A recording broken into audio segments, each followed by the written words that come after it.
we obviously represented them to buy Ellen DeGeneres' house for $47 million about 2 years ago. Ellen and Portia do incredible work to the properties they sell. The caliber of this house was unreal. And, Ellen and Portia and Kurt Rappaport, I got to say, that's their broker. They're just great people all around. And I really thank them for helping get that transaction done. And that house is extraordinary. The funniest part about that whole situation, to me at least, as a kid that comes from growing up in a shack with cockroaches on my face, now selling one of the sickest houses to transact that year. And during that whole time, like I told you before, I didn't even touch on this in the story, my mom's going to prison for life during the whole transaction. So it's like I'm being pulled in all these directions. How do you stay focused and motivated, right? It's because I freaking love what I do so much.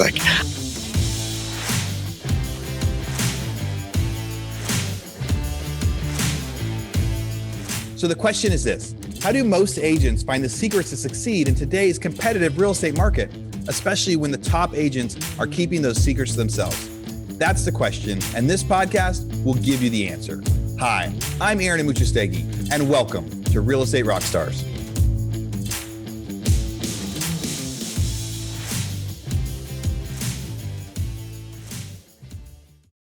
What is up, Real Estate Rockstars? I can't tell you how stoked I am to introduce you to this exceptional human being that I've had the privilege of getting to know today. You just wouldn't believe his backstory, okay? And I'm sure that we don't have enough time for you to hear all the details now. I got to introduce you to my friend, Brian Lane from Beverly Hills. What is up, Brian? What's going on, Courtney? It's a pleasure to be here. Yeah, man, I can tell you what, my friend, the story that you shared with me earlier is going to impact a lot of lives. And the places that you've come from, the things that you've done, the ways that you've excelled at such a young age. I'm not going to say how old you are. People can look and take a guess for themselves. But my goodness, man, you've done a lot. Brian, if you don't mind, can you walk our listeners and our viewers through a bit of your story, telling us about how you've become such an exceptional agent, selling tens of millions of dollars in real estate at such a young age? Yeah, of course. I want to say first and foremost, the truth hurts, but the truth helps, I think. So, I don't want to hold anything back here, and I'd rather be straightforward than not. So yeah. I got to give credit where credit's due. First and foremost, there have been individuals through my life that have really helped me excel at getting where I want to be. I've always focused my life on finding, from when I was young, finding a mentor who's done exactly what I want to do. They'll help if you can make them like you and make them become fond of you, and hopefully they love you, because that's a care or adoration that it breaks barriers, goes far beyond liking you, right? Finding a mentor who is where you want to be, they can help you cut down your learning curve, and you can get there just a lot faster from asking the right targeted questions to understand the trials and tribulations to their success, so you can avoid things. Granted, we all make mistakes, especially me. I mean, you guys get it. If you knew my friends, you'd be like, it's funny. We all make mistakes, and we all have lessons to learn. But I've found that I got to give credit where credit's due, and there's a couple of people along the way who have taken me under their wing. I'm forever grateful, and I loyalty means the world to me. I'd kill for those people. Mm-hmm. So that's first and foremost. So that's that. Before I say anything else, I got to credit where credit's due, and there's mentors that helped me get here. But as I shared with you earlier, Courtney, the journey to get into this point, it's so crazy to even think about. It is crazy. Yeah. There's a book in that. It's a better movie, I think, honestly. Yeah. So why don't you walk us through some of that? Tell us a bit about that. So screw it. Let's just how you got here. Can I start from the beginning? It makes it a lot easier. You should go for it, bro. Yeah, I love that story, man. I want to hear it again. It's good. I've never talked about this. Never talked about this really before, but all right, we'll do it. So this is an exclusive. Yeah, this is an exclusive Courtney insight. Atkinson podcast. Well, you're a real estate guy, so I'm happy to share it with you. So I love that. Like I had told you, I grew up in a really abusive and drug-infested household. The best term you could give to people understand is like a crack house. That's just what it is. You sleep on the dirty ass carpet with cockroaches on your crawling on you, and fleas and ticks in your hair, and excuse my language, but it's terrible. Tweakers coming in and out all night or whatever. I had a couple of siblings, and my mother was a severe drug addict, and my father was gone from when I was young, and she was also a stripper, so she was bringing crazy people around all the time, and we lived in the hood on food stamps and whatnot, and she was beating out of us all the time. And I'm a young kid. I'm so confused. What's going on? Always on edge, always paranoid, getting in trouble all the time at school because I had no idea what was even going through my head. So, I was really young and distraught kid who was always getting in trouble at school and making jokes and making other people laugh because that's where I find peace and solace or whatnot. So, it's really tough growing up in that position and you're getting beaten by your mom and you're not knowing what the hell's going on, but it builds character to say the least. It can for the right guys, it can. Yeah. I mean, what I realized is how to adapt, and that becomes the most, that has become the most beneficial tool that I realized from that hellhole. And I can tell you hands down, I wouldn't be where I am today had I not gone through those traumatic, brutal, horrible experiences that no child should have to endure. Well, that's the reason I'm here. So I can't be anything but grateful for it. It sounds kind of crazy, but it's the truth. So like I had mentioned to you before, I had younger siblings and I was taking care of them by 11. I have another younger sibling that's born, and by 12 or 13, I have another younger sibling that's born. And my brother, who's closer to me in age, about 3 years, him and I raised them because obviously our mother's not as incapacitated. So we were changing their diapers. We're taking them to school. We're making them lunch, if there was lunch to make, or you're finding scrounging around. So then by 11, 12, I've always been a hustler at the core, and I've always wanted to make money and get myself out of that environment. So 11, 12, I start going around the neighborhood, knocking on doors to mow people's lawns or do whatever odd job or service I could to get paid. And I learned really, really quickly that one, I liked the struggle of trying to make someone like you really quick. I liked the burden of walking up to someone you do not know and trying to start a conversation. I liked that because I think in part it made me a little paranoid or anxious or uncomfortable. And that's what I had been my entire life. So to me, that was like, oh, this is what I know. Adapting. That's what I knew. Adapting. So I was adapting to a freaking heroin addict that was trying to beat me all the time. This has got to be pretty easy. It's just like an old lady, you're trying to mow her lawn. So I'm just kidding. So through the door knocking for mowing lawns and whatnot, I met a couple. There was one lady in particular, and she passed away about 6 years ago. Her name was Olive, and she would, I would sit with her for hours on end, and I'd just sit there because I didn't want to be at home, and she'd feed me sardines and saltine crackers, and she's 80 years old, and she would just tell me life stories, and she really helped me feel like comfortable. That was a place where I would go. I wouldn't even just work to get paid, but I would sit there with her for a couple of hours because better than being at home. And then I started, and like I had mentioned before, then I took from mowing the lawns to I wanted to up the price of the service that I was providing so that I could have more consistent payment, because mowing people's lawns, a lot of people already have that business, already have that service or third-party vendor.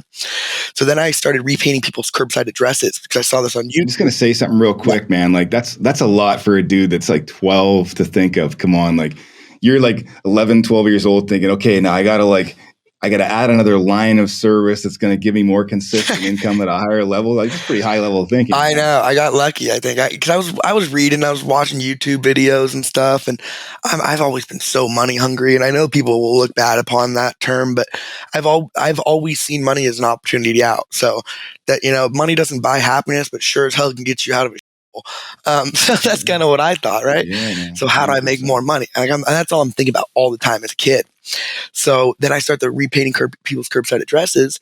I can do 3 curbs an hour. I'm making $20-$30 a curb. So I'm not making like $50-$60 an hour, mind you. So I'm still in school, but over summer, I'm making a ton of money in cash. So now I'm 13, 14, I'm buying my siblings Little Caesars and we're eating McDonald's. We don't have to worry. I'm just kidding. It's still worrying all the time. But, and then like I told you, I used the money from curbside address painting to buy a commercial grade pressure washer, because again, I was trying to up the services that I could provide. And this was from a YouTube video. Commercial grade pressure washers can clean a driveway in 5-10 minutes like that. And you can make a lot of money from doing that for someone. So the pressure washer was like $1,500 and it was like 200 pounds. I'd wheel it down the street or whatnot, but I was getting $100, $150 driveway and I could do it in 30 minutes. I said, I'm making good money and really good money actually for that time. And I'm 14, 15, running around the neighborhood, hustling business, learning how to build relationships and learning just overall business acumen and of providing a service. And again, I've always thought about how can I up the price of the service that I'm providing. And I met this lady that while knocking on her door to repaint her curbside address or pressure wash her driveway, I forgot which one. And she said, wow, you're really good at this. You should go do this for real estate. And I'm 15, about to turn 16. I'm like, great. Like, sounds good to me. Let's do it. And she, she's, again, like I told you, I got a head that's bigger than my body sometimes, thinking that I got to do the biggest thing because I'm very competitive with myself. And like, I want to be the number one for myself. So I think I'm number one, so I want to sell the most expensive. So she introduced me to a real estate agent that lived 2 hours away in the Silicon Valley. And that agent was selling assets between $1 million and $5 million. She was one of the top agents in the area. And I would drive, when I turned 16, I got my license. On the weekend, during the week, I would work at this ice cream parlor / restaurant called Leatherby's. And I was like the head grill captain. I loved it because it was really fast paced. And I was cooking up burgers and killing it during the week. And on the weekend, I'd drive down to the Silicon Valley and live in my car from 16, 17, 18. I'd drive down Saturday morning, 2 hours away, hold an open house at, let's say, 1 o'clock. But from 10 a.m. until 1, I was door knocking every neighbor in the community to invite them to the open house. I wasn't knocking on their door to say, hey, would you sell your house? I was knocking on their door to invite them to a neutral playing field where they can learn about the market and what's coming available. People love to see houses and know the value of their own asset, but now I've got them in a space where they're more comfortable so that I can try to get their contact information, follow up, and transact on some business. It's really not that much different than doing someone's pressure wash someone's driveway or mowing someone's lawn. It's all about client follow up, right? And so 16, 17, I'm holding open houses, unlicensed, getting paid referrals under the table. I hope the IRS can't get me in trouble for that now, but I really don't care. Just kidding. So I was making, now I'm like 16 again. I'm going back home to freaking trap house, but I'm making like good money, almost 100 grand, or just over 100 grand at 16. And I did, I think, 5 or 6 deals on referral basis under the table. And I was making good cash. And again, head's bigger than my body. And I'm living in my car, super lonely, struggling, like feeling like, but knowing that I'm doing what I need to be doing. Incredibly alone, very painful. And it was really painful. And then I wanted to go to I really wanted to go to USC because I knew that if I got into USC, I could develop relationships at USC to sell real estate in Los Angeles, which is there's only the 2 most expensive places to sell real estate in California are the Silicon Valley and Los Angeles. Right. But I wanted to be in Los Angeles. I'd had success in the past in the Silicon Valley. So I had terrible grades in high school. I think I had a 2.6. Like, that's horrendous. And I was always getting kicked out of classes, goofing around. I had problems, because I was going. I'm going to say 2.6, not that bad for where you came from. Yeah, it could be worse, right? So yeah, it could be way worse. So I sold all this real estate, and I felt like I was like, wow, I'm doing well, like, but I don't have good grades. I can't go where I want to go. But I knew USC was kind of like that school that it's like, well, they most of it's about academics, but some of it's about trying really hard or having an ability that other people don't have. And I knew it was a private school as well, so it's really expensive. But the relationships and the network that you can build through USC are much more valuable than the degree, at least in my perspective. And I played out, they are more valuable than your degree. I can tell you that in the last 2 years. So I was like, I want to go there so badly, but I couldn't get in because of grades. So I applied, and then I had everybody that I knew that was established in their business in Silicon Valley, whether it was client, the broker that I'd work with, whomever it may be. All these guys knew my backstory. They vouched for me, and they wrote some pretty crazy letters. And then I took 20 letters, paid for 20 different FedEx packages so that they were all sent differently. I didn't want them to go in one. I wanted it all go differently. And I think I mailed 15, 20 letters to USC admissions office from well-rounded, established guys in their field vouching for me and saying, hey, give this kid a shot. His story's pretty powerful. incredible and he deserves it. So then I got down here. I got into USC. I'm stoked. I'm like, holy cow, I'm going to go to USC, be in the top frat, sell hella real estate, never go to class. It's going to be great. That's exactly what I did. So then I sold real estate at USC. And there's a whole bunch of stories in there. Yeah.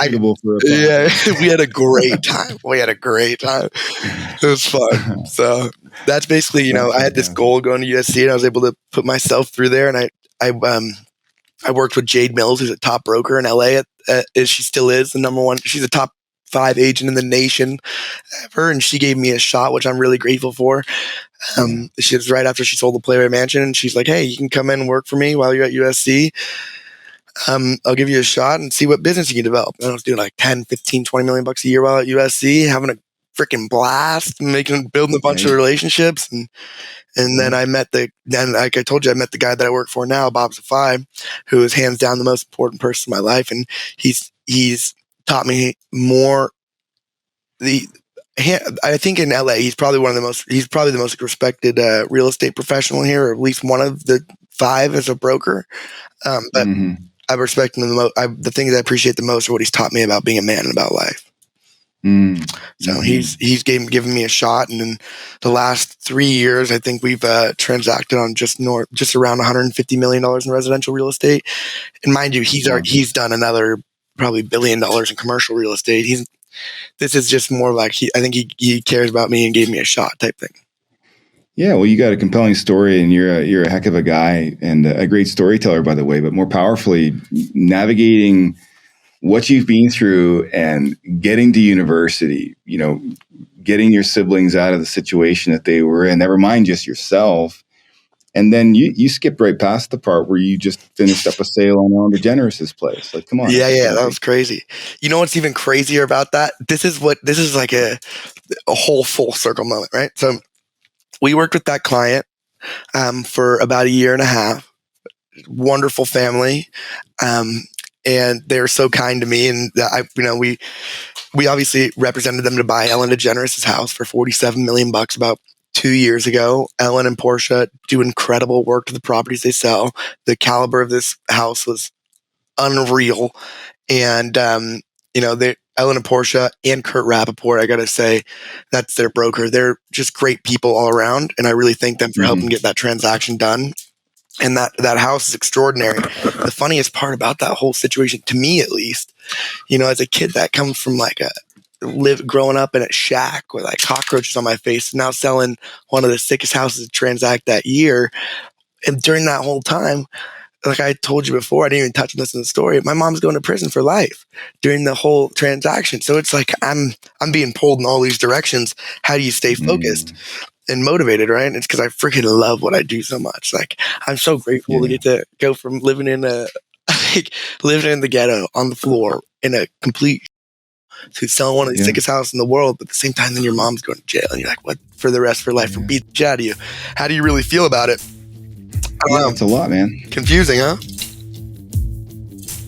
Hey, Real Estate Rockstars. This is Aaron Buchastegi, and I'm interrupting myself to bring you this commercial break from one of our sponsors. There's somebody I've been looking at for a long time, and when they reached out to me, I said, yes, we have to be able to do this deal. So that sponsor is Follow Up Boss. There's a lot of superstars out there that use Follow Up Boss. What's your favorite CRM? We're using Follow Up Boss. We use Follow Up Boss. So we use Follow Up Boss. I love Follow Up Boss. I love it. We have action plans now for bringing on new agents. We have action plans for our recruiting.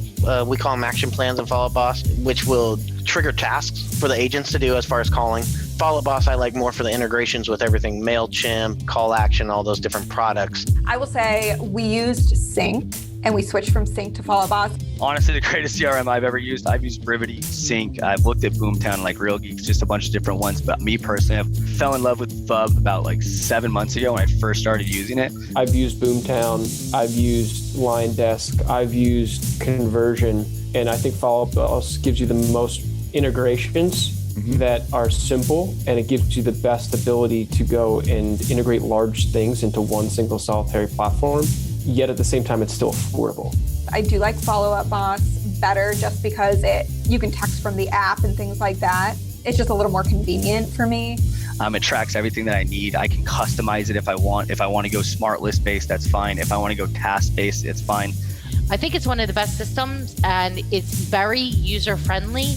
It just really helps me never drop a ball because it's so user friendly. I don't have a one horse in the race with Follow Up Boss. Purely objective, Follow Up Boss has been the best one that we've found. Now, I've used Follow Up Boss. We've actually used it in our non-real estate businesses as well because it's so good at being able to set timers, set automatic texting and emailing. So here's what we got. For Real Estate Rockstars listeners, you get a 30-day free trial. That's normally 14 days. So in order to get this, you go followupboss.com, just like it sounds, /Rockstars. Go there, get your 30-day free trial and check it out. Especially if you aren't using any systems or any CRMs yet, this will be a great one for you to start with. Thanks again. Now back to our show. Yeah, well, I can't imagine how that must have felt. I mean, on the one hand, you're riding some of the biggest highs that a person can ride in our business, and on the other hand, you're riding some of the lows that a person can ride in their entire life, right? Yeah. And that's super challenging stuff, man. So let me ask you this question, brother. So, knowing what you've been through, and thank you so much for your transparency and your vulnerability. That's a story that most people would find very difficult to tell publicly like this. So I just want to take a second and honor you for being able to do that. So thank you, bro. So eloquently with so much detail. But moving forward, man, how do you find the energy to carry on, to keep going, to keep grinding? Because listen, you've got the life that you never dreamed was possible, I have to presume. And there's so much more in front of you. Billions of dollars of real estate transactions are laid out in your future. Your mentor's done what you say 60, 70 billion in his career. Yeah. I have no doubt that you'll go well past 100 billion, 200 billion, $300 billion. You're starting at this ripe young age. You've got all these relationships. You've got the hustle to go door knocking endlessly, to build the relationships with people, to get people to believe in you. So how do you keep leveling up? What's your strategy? I would say my strategy to continue to level up is to take care and nurture the clients that I have now. Because I think those are really the people around you are the people that level you up, right? I'm always in a place where I feel like I don't belong. Like I'm the lowest person in this group, but that's the place that you want to be in because you want to surround yourself around 5 rich men to become the 6th. It's an old adage that everyone knows, right? So how do you continue to level yourself up? I think you continue to take care of the relationships that you have at a far superior level than everybody else in the business. That is where they're going to be the ones that take you to the top, right? It's not going to be you out at a bar every night talking to everybody at that bar because you're not going to get those type of relationships where this person's so loyal that they make their friends work with you because they're like, this is the kid. You got to work with him because he's the most honest. He's going to work the hardest and he'll get you the best. They'll get you the best deal. And he works for, one of the top brokers in the city who lays the hammer, right? So that's my level up is going to come from making sure that I go so far above and beyond for the clients that I have now that they continue to send me to their friends and their friends' friends. There's these circles of guys that are buying $30, $40 million houses. It's really hard to get in those circles because they don't trust many people. And if you get in the circle and you go so far above and beyond and they know that they can trust you, that's where you want to focus most of your attention because, again, it's really hard to get one shot to even get in that circle. So that's how I'm going to continue to level up. I mean, dude, I want it so bad to be the top guy in this city that I don't think it's that. Like, I think I'm so competitive with myself. Like, if I wake up at 5:30 or 6 instead of 5, I get mad at myself. So I don't know. I can't sit still anyway. So how do I? How are you gonna? You got to be hustling. Yeah, I like it. Love it. Well, yeah, and so tell me what that looks like. So you, the top guy in the city, I don't know your market. Most of our viewers know where Beverly Hills is, know where LA is, but talk to us about that. So paint us that picture. We want to help you get there. We want to be a part of that journey. We want to circle back in 5 years when you are that guy. What's that look like? Yeah, so to me, there's a couple different avenues. A lot of brokers in this city are on a TV show, whether it's selling Sunset or buying Beverly Hills or whatever, that $1 million listing or whatever. That's not my route personally. That's not my route because I hate being behind a camera and I do not want to be the famous guy. I would rather be the guy that everyone knows, but no one knows, who does a lot of the business for the really wealthy people who won't work with someone that's behind a camera. Who I want to be the guy that everyone in terms of being the top guy in the city, that's such a hard thing to say, right? Because maybe there's five top guys in the city, right? I get it.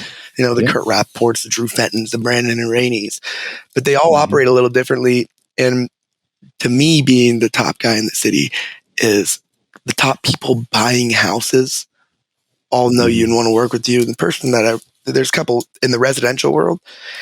If people listen to your podcast, know these people, the Kurt Rapports and the Drew Fentons, those are the top guys in the city. And they're the top guys in the city because they fly below the radar. They represent the most affluent individuals, and they continue to get business at that level because they fly so far below the radar. They're so confident and discreet and confidential. That's what these guys want. And that's what I want. That's the guy I want to be, because that means more. I hate cameras being behind that shit. Yeah. That's interesting, because especially in this day and age, there's so much ego involved, and social media and television and all these things are about perpetuating that, fleshing that out, celebrating that. And you're absolutely right. One of the things that's most required by affluent clients is the sense of confidentiality. The listing that's not a listing, just bring the qualified buyer. I don't want a bunch of drama. I don't want a big celebration. I don't want everybody to know. Totally. I just want to get out of this place into my next one. And by the way, the seller of that place better not know who your buyer is. I mean, that's just a different way of being than the average person who wants, 100,000 social media followers and a YouTube channel, with 1 million views, right?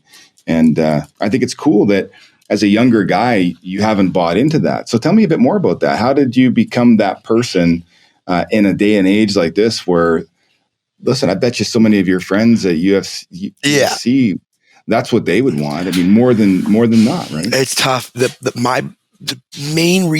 only answer I could give you to that is I just hate bullshit. Like I hate like stuff that's not real. I hate a facade.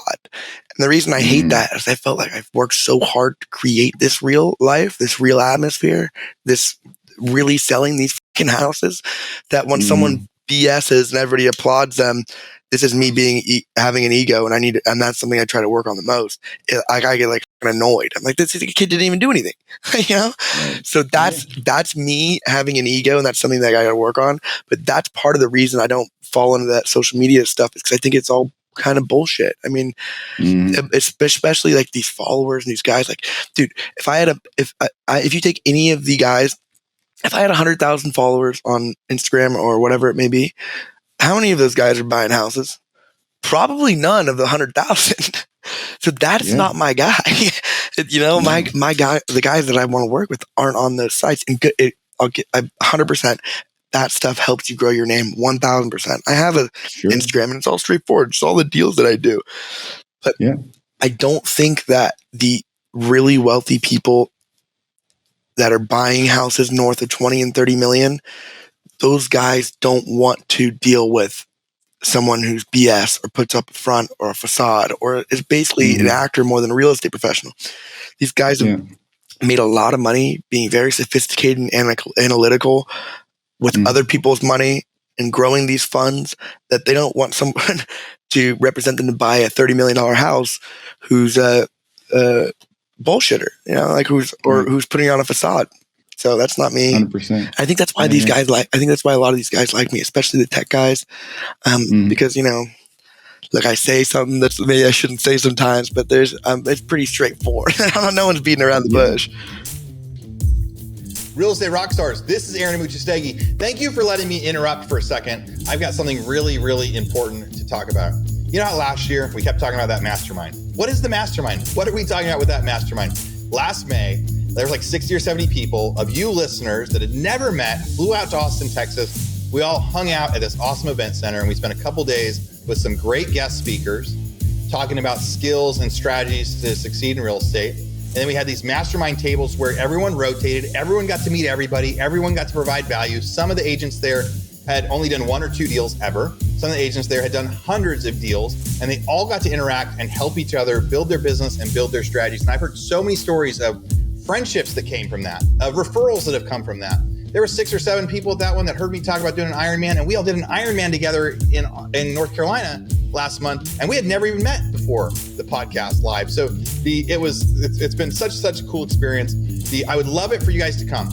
Days March 6th through 8th. Sign-ups right now. Go to hibandigital.com/mastermind. We also have a room block set up. It's 3 days, downtown Austin. Great, really cool hotel, really cool convention center that we're going to be hosting it. And we're going to get a chance I can't wait to meet you guys. I can't wait for you to meet other listeners. I can't wait for you to develop these new interactions. And really what we're teaching, last year it was like, how do you make a business better? But the market was just starting to turn, and I was trying to give some people some advice of what to do when it was happening. Now it has turned. And this time we're going to be talking so much about how to pivot and what to do next. So again, I hope you sign up for the Mastermind. Sorry for such the long advertisement, but I can't wait to meet you. hibandigital.com/mastermind.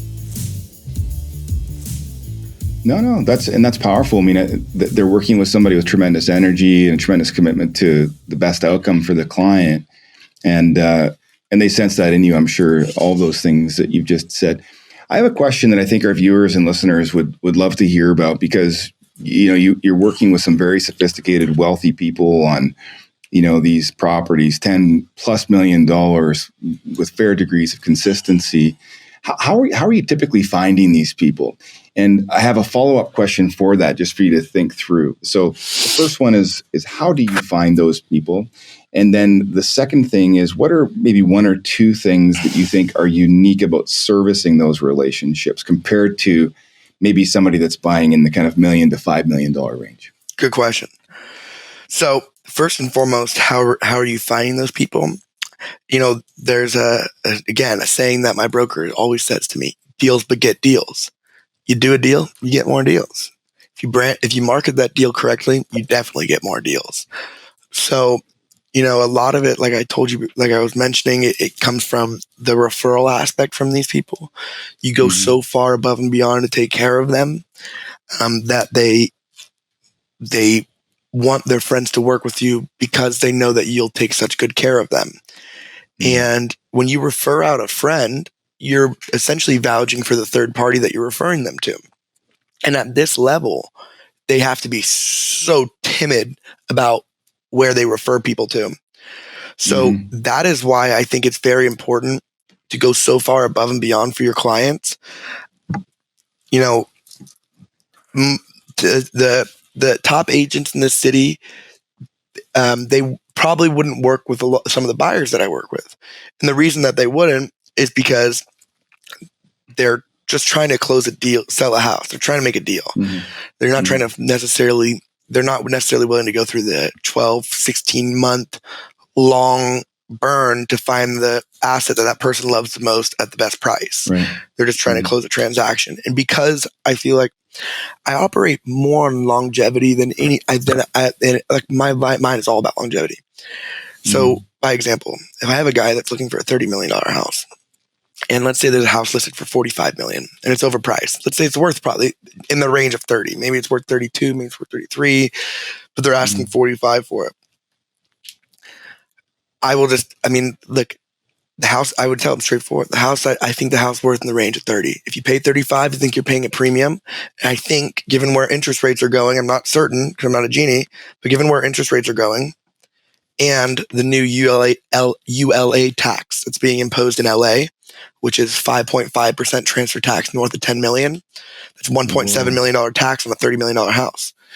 Between rise in interest rates, lack of buyers in the market, and where with that new transfer tax being imposed, I would advise that client to wait a couple of months. That seller should become more reasonable and hopefully capitulate on their price so that you can get in range of what it's actually worth. Because I don't want someone to overpay. And people say pay a premium instead of overpay. No, I don't want him to overpay. And it's bad for me. It's bad for him. And dude, here's the best way to put it, Courtney. I love these guys. Like when a guy worth $5 billion gives a kid like me a shot, I fucking love that guy. Like, I mean that. And people are like, oh, how can you love that guy? Dude, I've worked so hard to get to this point that when that guy gives me a shot, I will fucking kill for him. And I would, and if anybody ever tried to cross him, I would drop them, period. Like I wouldn't be able to help myself because I come from a place where it's like, if anybody crossed my brother, I would do the same thing, right? That's my brother. Right. Sadly, I come from a place where you fight people, and I won't do that because I'm not allowed to anymore. But if anybody, but I think it's that attitude, it's that energy, it's that confidence, it's that enthusiasm, it's that belief, like all that stuff. People are feeling that in you. 1,000%, and I think I think that's a lot of what it is. So that's you taking the. I have some trait, I have traits that I got to work on that were a product of my childhood, but some of the chip on the shoulder, like if I'm the nicest guy. If you just be the nicest guy there is until someone crosses you, then it's their fault. So you did nothing wrong, right? So back to what you asked me about these guys. How do you service these guys at this level or even the 5 to 10 level? I really think it's more about like, here's an example. Sometimes I tell people not to buy something even though they're gung-ho on buying it, because I just don't think it's right for them to buy it. Whether it's the timing's not right, whether they're overpaying, whether they're jumping into something that I haven't seen enough houses yet.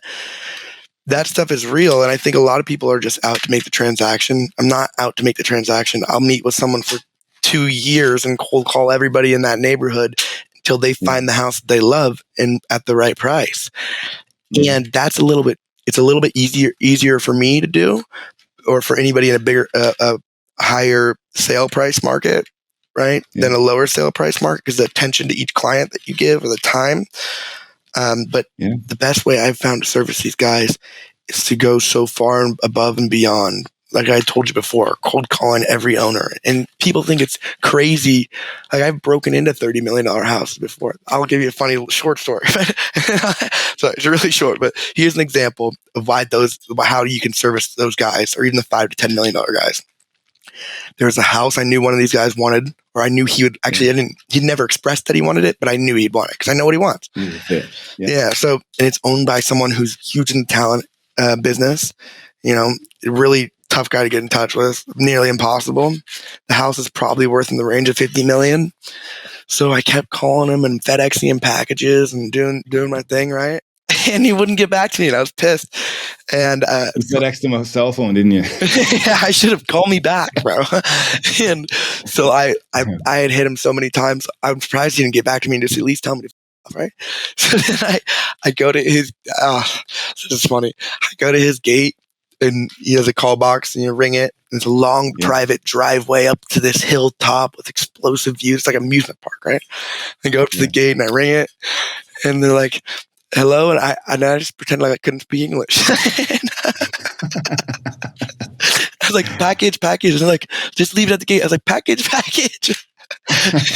And at this time, I was driving a blacked out Jeep. So they opened the gate. I'm like, no way. This is not a good idea. No one can do this. Terrible idea. But it was funny. So they opened the gate. I'm like, holy shit, I'm in. What do I do now? And I drive up the hill to the motor court. Driving to the motor court. I'm in a blacked out Jeep, not a UPS vehicle. I drive up the hill to the motor court, and the first housekeeper comes out, and then she runs back inside and sends out big 3-ass security guards. I'm like, no. So I jump out of the car. I'm like, no, I'm just dropping off a package for XYZ owner. Listen, I sold this house down the road to a very wealthy client of mine. Please, I'm not trying to do anything wrong, just trying to satisfy a client's needs and bring him a great offer. That's literally all I said to the guys. And immediately you just saw their head, like I'm smiling. Smiling helps too, If you smile and like you're uppity, people can't really get it. They're not really as threatened by you. So then they calm down. The security guards calm down a little bit, and they're like, "You're crazy for doing that." I'm like, yeah, well, just make sure you get the package. Man. And then the guy called me. So that's what I'm saying. Like getting creative. The guy called me. He'll sell the house in the range of 50. I don't know if my guy is actually going to buy it, but creating that type of value, going that length. That's powerful. Good deal. I gotta think for a second that in space like that, you don't want to talk to too many people about that story. I mean, you want to keep that close to your chest. I mean, you hustled to get this information. Now you know the price. You got a way to reach the guy. Yeah, I'd be. True. Yeah. Right. That's powerful. I mean, you got to have hustle to do that. Yeah, totally. That's amazing, man. Cool. So tell me about 2023. How's the market been for you through 2022? How do you see it going in 2023? And walk us through what you think the next couple of years look like for you, for your market. Yeah, good question. especially so this market specifically, West LA, from West Hollywood, Beverly Hills to Pacific Palisades, Malibu. What I'm seeing is a lot of agents are running around the city like everything's roses and dandelions. We're having this struggle where, although our demand is decreasing because of the rise in interest rates and buyers are becoming more uncertain, they'd rather hold their cash because they anticipate the knife falling even further. Right. With that being said, we're talking about people buying a home for their family. And where these guys lay their heads every night is more important than overpaying today than tomorrow. Right. So you're kind of we're at this inflection point where supply quality inventory is incredibly low. Now demand is lowering, but there still are active buyers out in the market. And given the time of year in combination with the rise in interest rates, it's pretty slow right now. Now agents want to act like everything's roses and dandelions in terms of values, but we can see them coming down even at the ultra luxury level. People want to say that a 30 this house is worth 30 and they're never going to sell it for $1 less. And well, look, they may be more well capitalized the majority of the world, but there are still those people that will need to sell given the timing of their life. By example, this is the best one I could have. I'll say this will help other real estate agents, especially in this market or New York market. I cold call everyone. I talk to everyone from owning a $10 to $50 million house. I talk to all these people, and the consensus is the husbands want to sell because they think the market is at its peak as well, but they don't want to get a divorce. So they would rather sell a year from now or 2 years from now when their kid finally graduates or it's more convenient for their family. They'd rather take the $3 million less a year from now than today because it's not worth the burden. Look, these guys are making 10, 15, 20 million bucks a year. So, they would rather just sell the convenience sake itself, right? So what I'm seeing is transactions are lessening for sure. Sales volume is down heavily. Prices sellers aren't capitulating on their price yet, but as a result of rise in interest rates and new ULA tax that's going to be imposed this year, they got to become more reasonable. And I think we will see a lot more quality inventory start mid next year. Yeah, cool. And one of the things that I love about your story, man, and what I've been preaching to the folks that I coach and speak to, my team, is in times like this, it's not some brand new strategy, some new rabbit that we all ought to be chasing. It's going deeper on these things that have historically worked, but we haven't had to do so much of them. Yeah. Like door knocking, like cold calling, relationship building, just going deeper on these fundamental things that you've built your business on and continue to do today to win in an extraordinary market. And I got to think that through these next couple of years, those are going to be the things that will pay massive dividends for a guy like you compared to somebody else who's kind of just waiting for their phone to ring, has gotten a little bit lazy, had a great couple of years here, and is now kind of on their heels hoping that everything is roses because they don't have a plan, and you clearly do. That's incredible. I appreciate it. Thank you. Yeah, that's awesome. Listen, man, you're an inspiration to me, and I'm certain to so many others, to young men that are considering real estate, young men that are in real estate and wanting to do more and be more. I wonder if it would be okay if somebody really resonated with you for them to reach out to you. What would be the best way for somebody to catch up with you, ask you some questions, or connect with you after the podcast, after the video comes out? Yeah, probably just DMing me on Instagram or something. My Instagram is brianlane.re, BRIANLANE.RE. And if you just DM me, I'd probably answer a couple of your questions. Yeah. That's probably the best way to do it. Okay. 100%, man. I appreciate that.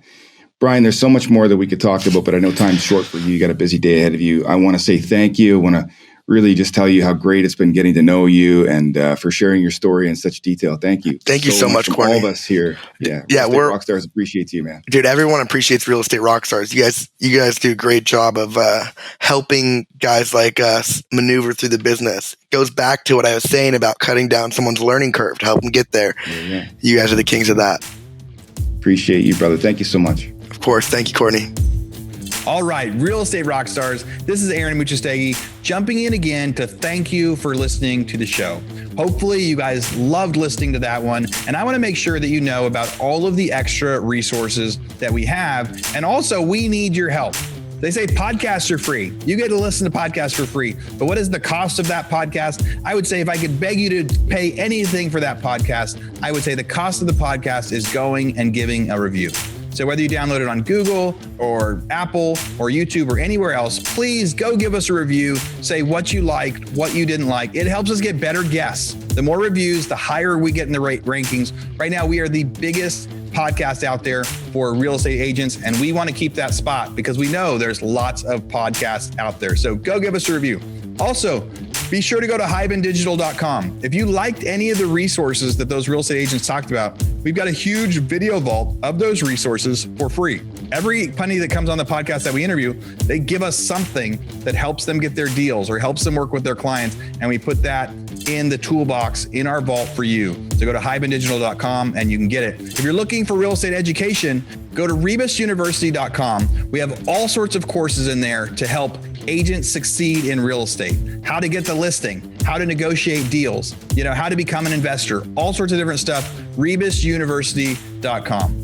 And if you want to chat with me, go find me on Instagram. And if you come find me on Instagram, you can send me messages. Tell me what you want to hear. Tell me what you liked, what you didn't like. We try to put a bunch of content out there too. You can find me in 2 different places. It's at rerockstars.com for our Real Estate Rockstars page, or at aaronandmuchastegui.com for my personal Instagram page, where I can chat with you about all sorts of different things. Thanks for listening. We'll see you again soon.